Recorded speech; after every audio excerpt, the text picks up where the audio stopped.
यांत्रिकी।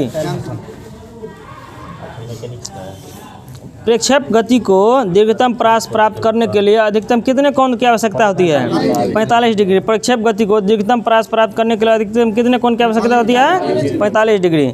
मनुष्य जब नदी के किनारे नाव से बाहर कूदता है तब नाव पीछे की ओर क्रिया प्रतिक्रिया के कारण बाहर हटती है। मनुष्य जब नदी के किनारे नाव से बाहर कूदता है तब नाव पीछे की ओर क्रिया प्रतिक्रिया के कारण पीछे हटती है। संवेग परिवर्तन की दर किसके बराबर होती है? बल के बराबर। संवेग परिवर्तन की दर बल के बराबर। न्यूटन का प्रथम नियम किसे परिभाषित करता है? जड़त्व को। न्यूटन का प्रथम नियम किसे परिभाषित करता है? जड़त्व को। प्रक्षालन मशीन का कार्य सिद्धांत किस पर आधारित है? अपकेंद्रीय बल पर। प्रक्षालन मशीन या वॉशिंग मशीन जाकर रखिए, हिंदी से प्रक्षालन मशीन। वॉशिंग मशीन का कार्य सिद्धांत किस पर आधारित है? अपकेंद्रीय बल पर। सड़क पर चलने की अपेक्षा बर्फ पर चलना कठिन क्यों है? क्योंकि बर्फ में सड़क की अपेक्षा घर्षण कम होता है। क्योंकि बर्फ में सड़क की अपेक्षा घर्षण कम होता है। किसी पिंड के संवेग और वेग के अनुपात से प्राप्त मान क्या कहलाता है? द्रव्यमान। संवेग और वेग के अनुपात से प्राप्त मान क्या कहलाता है? द्रव्यमान। त्वरण ज्ञात करने का प्रमुख सूत्र कौन है?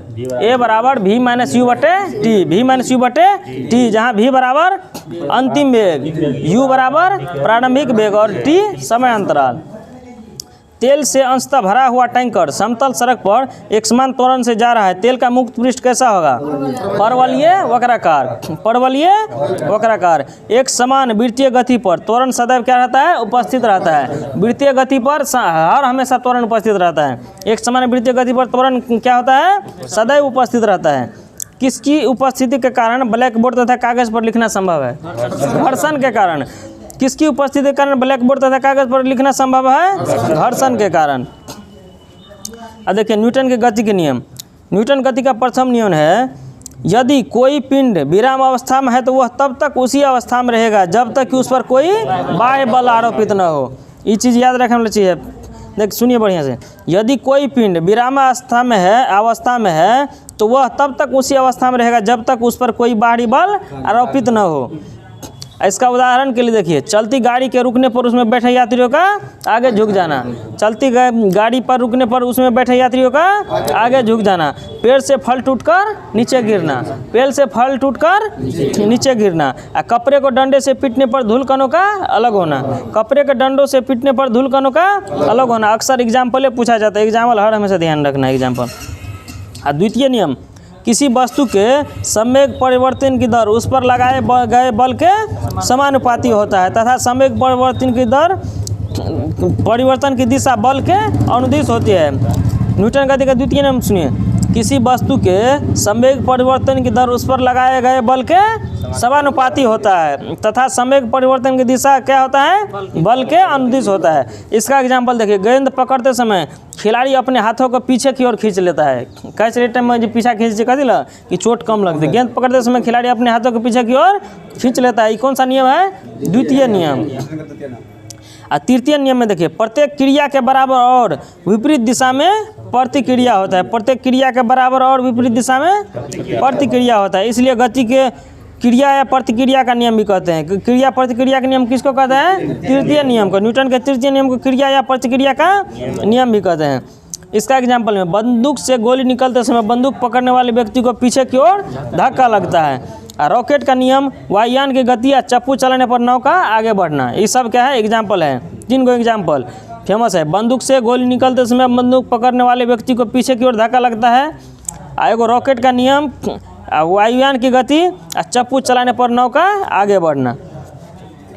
देखिए, ऊर्जा संरक्षण से क्या आशय है? ऊर्जा का न तो सृजन किया जा सकता है और न ही इसे नष्ट किया जा सकता है। इसको खाली क्या करना पड़ता है? एक रूप से दूसरे रूप में परिवर्तन होता है। ऊर्जा संरक्षण से क्या अभिप्राय है?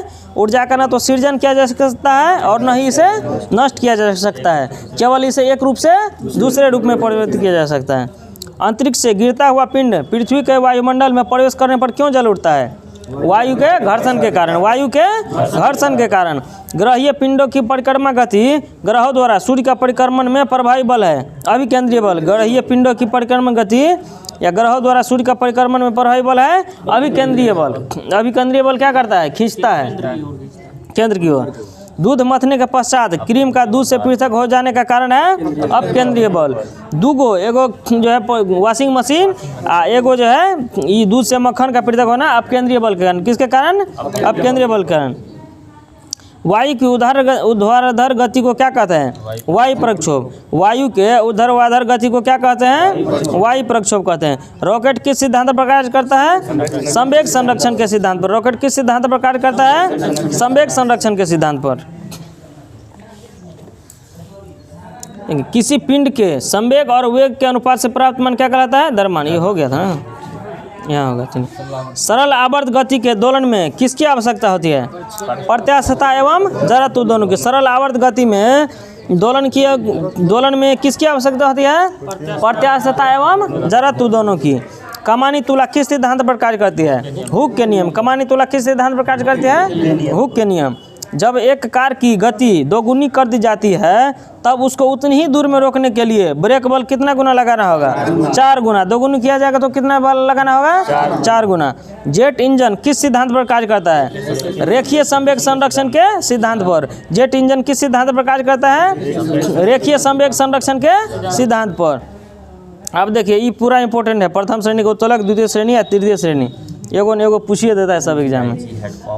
प्रथम श्रेणी के उत्तोलक कैंची, हैंडपंप, साधारण तुला, पिलास। प्रथम श्रेणी के उत्तोलक बोलिए। कैंची, हैंडपंप, साधारण तुला, पिलास।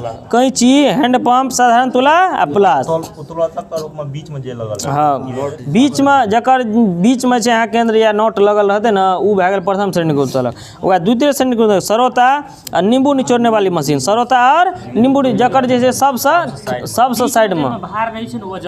हाँ, द्वितीय श्रेणी के उत्तोलक सरोता और नींबू निचोड़ने वाले हैं। तृतीय श्रेणी के उत्तोलक स्टेपलर, चिमटा और मनुष्य का हाथ। स्टेपलर, चिमटा और मनुष्य का हाथ। पेचकस के द्वारा पेच घुमाना एवं दरवाजे के हत्थे का कब्जे से दूर लगाना क्या है? बल लाग हॉर्न का उदाहरण है। पेचकस के द्वारा पेच घुमाना एवं दरवाजे के हत्थे का कब्जे से दूर लगाना क्या है? बल लाग हॉर्न का उदाहरण है। ये तो हो गया था, ये बोलो ना। चलिए, अम्ल, क्षारक एवं लवण चैप्टर का नाम है, उसमें बचा हुआ है एक पेज। कृत्रिम वर्षा कराने के लिए कौन सा जो है उत्तरदायी है? Silver iodide. कृत्रिम वर्षा कराने के लिए सिल्वर आयोडाइड का प्रयोग किया जाता है। कृत्रिम वर्षा कराने के लिए सिल्वर आयोडाइड का प्रयोग किया जाता है। कॉपर सल्फेट का जलीय घोल अम्लीय क्यों होता है? जल अपघटन के कारण। कॉपर सल्फेट का जलीय घोल अम्लीय क्यों होता है? जल अपघटन के कारण। चींटी के काटने पर जलन क्यों महसूस होता है? क्योंकि चींटी के डंक में क्या रहता है? Formic acid. चींटी के डंक में क्या रहता है? Formic acid. कौन सी गैस अग्निशामक के रूप में प्रयोग की जाती है? Carbon dioxide. कौन सी गैस अग्निशामक के रूप में प्रयोग की जाती है? Carbon dioxide. अम्ल क्या करता है? नीले लिटमस पत्र को क्या कहता है? लाल कर देता है। अम्ल क्या करता है? नीले लिटमस को लाल कर देता है। क्षारक लाल को क्या कर देता है? नीला। क्षारक जो है लाल को नीला कर देता है। घरों में सिरका कैसे बनता है? स्टार्च के किण्वन द्वारा। घरों में सिरका कैसे बनता है? स्टार्च के किण्वन द्वारा। कोका कोला में किस अम्ल की उपस्थिति के कारण खट्टा स्वाद होता है? फास्फोरिक अम्ल। कोका कोला में किस अम्ल की उपस्थिति के कारण खट्टा होता है? फास्फोरिक अम्ल की उपस्थिति के कारण।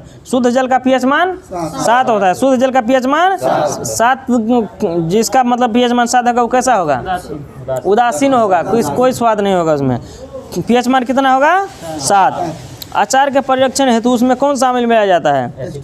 एसिटिक एसिड या सिरका। अचार के परिरक्षण हेतु उसमें कौन सा अम्ल मिलाया जाता है? एसिटिक एसिड या सिरका। अम्ल व क्षारों की पहचान के लिए मुख्यतः किन पदार्थों का प्रयोग किया जाता है? लिटमस पेपर, फिनोप्थेलिन व मैथिल ऑरेंज। लिटमस पेपर, फिनोप्थेलिन व मैथिल ऑरेंज। लिटमस पेपर बनता है किस चीज से? लाइकेन से। लिटमस पेपर किससे बनता है? लाइकेन से। क्षारक लाल लिटमस को नीले रंग में, मैथिल ऑरेंज को पीले रंग में, और फिनोप्थेलिन को गुलाबी रंग में। क्षारक जो है लाल को तो नीला करता है और उसके बाद मैथिल ऑरेंज को क्या करता है? पीला रंग में। मैथिल ऑरेंज को पीला रंग में, फिनोप्थेलिन को गुलाबी रंग में परिवर्तित कर देता है। वायु में किसके अधिक सांद्रण के कारण अम्ल वर्षा होती है? SO2 एवं NO2। सल्फर डाइऑक्साइड तथा नाइट्रोजन ऑक्साइड। वायु में किसके अधिक सांद्रण के कारण अम्ल वर्षा होती है? SO2 एवं NO2। मैग्नीशियम हाइड्रोक्साइड का जलीय विलयन क्या कहलाता है? Milk of magnesia. Magnesium hydroxide का जलीय विलयन क्या कहलाता है? Milk of magnesia. किसके द्वारा पीएच मान को मापा गया था? सोरेनसन के द्वारा। किसके द्वारा पीएच मान को मापा गया था? सोरेनसन के द्वारा। गंध सूचकों के रूप में मुख्यतः प्याज व वनीला का प्रयोग किया जाता है। गंध सूचकों के रूप में किसका उपयोग किया जाता है? प्याज व वनीला का। कपड़े पर से जंग के दाग हटाने के लिए ऑक्जेलिक अम्ल विलयन का प्रयोग होता है। कपड़े पर से जंग के दाग हटाने के लिए ऑक्जेलिक अम्ल विलयन का प्रयोग होता है।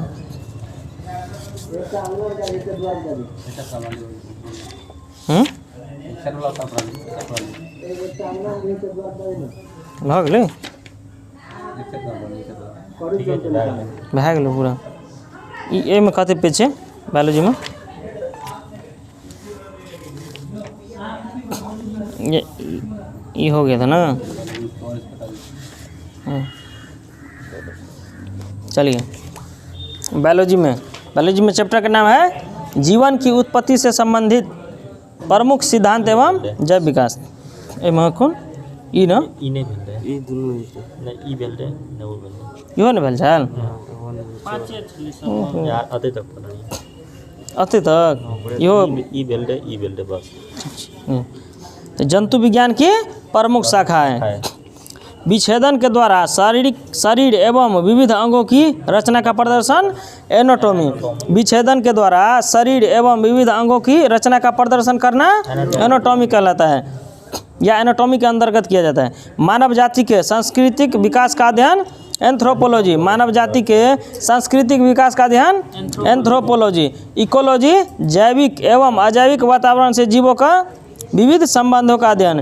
जैविक एवं अजैविक वातावरण से जीवों के विविध संबंधों का अध्ययन इकोलॉजी। अंतःस्रावी तंत्रों का अध्ययन एंडोक्राइनोलॉजी। अंतःस्रावी के तंत्रों का अध्ययन एंडोक्राइनोलॉजी। भ्रूणीय संवर्धन का अध्ययन एम्ब्रायोलॉजी। भ्रूणीय संवर्धन का अध्ययन एम्ब्रायोलॉजी। उत्प्रेरकों का अध्ययन एंजाइमोलॉजी। उत्प्रेरकों का अध्ययन एंजाइमोलॉजी। कीट पतंगों का अध्ययन एंटोमोलॉजी। कीट पतंगों का अध्ययन एंटोमोलॉजी। जीवों के आनुवंशिक लक्षण एवं इनकी वंशागति का अध्ययन जेनेटिक्स। जीवों के आनुवंशिक लक्षण एवं इनकी वंशागति का अध्ययन जेनेटिक्स। हीमेटोलॉजी रुधिर एवं रुधिर संबंधी रोगों का अध्ययन। हीमेटोलॉजी रुधिर एवं रुधिर संबंधी रोगों का अध्ययन हीमेटोलॉजी। उभयचरों एवं सरीसृपों का अध्ययन हर्पेटोलॉजी। उभयचरों एवं सरीसृपों का अध्ययन हर्पेटोलॉजी। सर्पों का अध्ययन सर्पेटोलॉजी। सर्पों का अध्ययन सर्पेटोलॉजी। स्तनधारियों का अध्ययन मैमोलॉजी। स्तनधारियों का अध्ययन मैमेलोलॉजी। अति सूक्ष्म जीवों का अध्ययन माइक्रोबायोलॉजी। अति सूक्ष्म जीवों का अध्ययन माइक्रोबायोलॉजी। न्यूरोलॉजी तंत्रिका तंत्र का अध्ययन। न्यूरोलॉजी तंत्रिका तंत्र का अध्ययन। न्यूरोलॉजी तंत्रिका तंत्र का अध्ययन। ऑडोंटोलॉजी दंत विज्ञान संबंधी अध्ययन। दंत विज्ञान संबंधी अध्ययन ऑडोंटोलॉजी। पक्षियों का अध्ययन ऑर्निथोलॉजी। पक्षियों का अध्ययन ऑर्निथोलॉजी। पक्षियों का अध्ययन ऑर्निथोलॉजी। रोगों की प्राकृतिक लक्षणों एवं कारणों का अध्ययन पैथोलॉजी। रोगों के प्राकृतिक लक्षणों एवं कारणों का अध्ययन पैथोलॉजी। जीवों पर विकिरण प्रभाव का अध्ययन रेडियोलॉजी। जीवों पर विकिरण प्रभाव का अध्ययन रेडियोलॉजी। जीव जातियों के नामकरण एवं वर्गीकरण का अध्ययन टेक्सोनॉमी। जीव जातियों के नामकरण एवं वर्गीकरण का अध्ययन टेक्सोनॉमी। आयु वृद्धि के साथ जीवों में होने वाले परिवर्तन का अध्ययन जरा विज्ञान कहलाता है। आयु वृद्धि के साथ जीवों में होने वाले परिवर्तनों का अध्ययन जरा विज्ञान या जेरोंटोलॉजी। जरा विज्ञान या जेरोंटोलॉजी। चलिए अब दूसरा चैप्टर है जीवन की उत्पत्ति से संबंधित प्रमुख सिद्धांत और जैव विकास। जीव विकास को सर्वप्रथम किसने परिभाषित किया था? जीन बैप्टिस्ट डी लेमार्क ने। जीव विकास को सर्वप्रथम किसने परिभाषित किया था? जीन बैप्टिस्ट डी लेमार्क ने। वैज्ञानिकों के आधुनिक मनुष्य का अंतिम पूर्वज किसे माना है? क्रो मैग्नान मानव को। वैज्ञानिकों ने आधुनिक मनुष्य का अंतिम पूर्वज किसे माना है? क्रो मैग्नान मानव को। वर्तमान प्रमाण के अनुसार पृथ्वी पर जीव का उद्गम लगभग 2 अरब वर्ष पूर्व माना जाता है। वर्तमान प्रमाण के अनुसार पृथ्वी पर जीव का उद्गम लगभग 2 अरब वर्ष पूर्व माना जाता है। विकासवाद का सिद्धांत किसने प्रतिपादित किया था? चार्ल्स डार्विन ने। विकासवाद का सिद्धांत चार्ल्स डार्विन ने। उद्भिद विकास का मुख्य कारक क्या है? प्राकृतिक वर्ण। उद्भिद विकास का मुख्य कारक क्या है? प्राकृतिक वर्ण। उद्भिद विकास के उत्परिवर्तन का सिद्धांत ह्यूगो डी ब्रिज ने। उद्भिद विकास के उत्परिवर्तन का सिद्धांत ह्यूगो डी ब्रिज ने। उद्भिद विकास के उत्परिवर्तन का सिद्धांत ह्यूगो डी ब्रिज ने। आर्कियोप्टेरिक्स जुरासिक युग का सबसे प्राचीन पक्षी है जो सरीसृप व पक्षी वर्ग के मध्य की कड़ी है। आर्कियोप्टेरिक्स जुरासिक युग का सबसे प्राचीन पक्षी है जो सरीसृप व पक्षी वर्ग के मध्य की कड़ी है। मैमथ किस जीव का पूर्वज है? हाथी का। मैमथ किस जीव का पूर्वज है? हाथी का। पृथ्वी पर सबसे पहले किस जीव की उत्पत्ति मानी जाती है? नीलहरित शैवाल की। पृथ्वी पर सबसे पहले किस जीव की उत्पत्ति मानी जाती है? नीलहरित शैवाल को। शीत ऋतुओं में पशुओं के प्रसूति काल को क्या कहते हैं? हाइबरनेशन कहते हैं। शीत ऋतु में पशुओं के प्रसूति काल को हाइबरनेशन कहते हैं। किस जीव में स्नायु तंत्र तो होता है परंतु मस्तिष्क नहीं होता है? तारामीनिया स्टारफिश। किस जीव में स्नायु तंत्र होता है परंतु मस्तिष्क नहीं होता है? तारामीनिया स्टारफिश। जीवाणु में किस प्रकार के राइबोसोम पाए जाते हैं? 70 एस राइबोसोम। जीवाणु में किस प्रकार के राइबोसोम पाए जाते हैं? 70 एस राइबोसोम। डायनासोर सरीसृप वर्ग में आते थे जिसका उदय मेसोजोइक युग में हुआ था। डायनासोर सरीसृप वर्ग में आते जिसका उदय मेसोजोइक युग में हुआ था। नीलहरित शैवाल जीवाणु तथा कवक में लवक नहीं पाए थे बल्कि लोमली आकार की कौन सी रचना पाई जाती है? क्रोमैटोफोर्स। लोमली के आकार की कौन सी रचना पाई जाती है? क्रोमैटोफोर्स। किन पौधों में जालिम वाहिका का अभाव होता है? अनावृत बीज या टेरिडोफाइट्स। किन पौधों में जालिम वाहिका का अभाव होता है? अनावृत बीज या टेरिडोफाइट्स। 5 जगत वर्गीकरण किसने प्रस्तुत किया था? व्हिटेकर ने। 5 जगत वर्गीकरण किसने प्रस्तुत किया था? व्हिटेकर ने। जिम्पिंग जीन की खोज किसने की थी?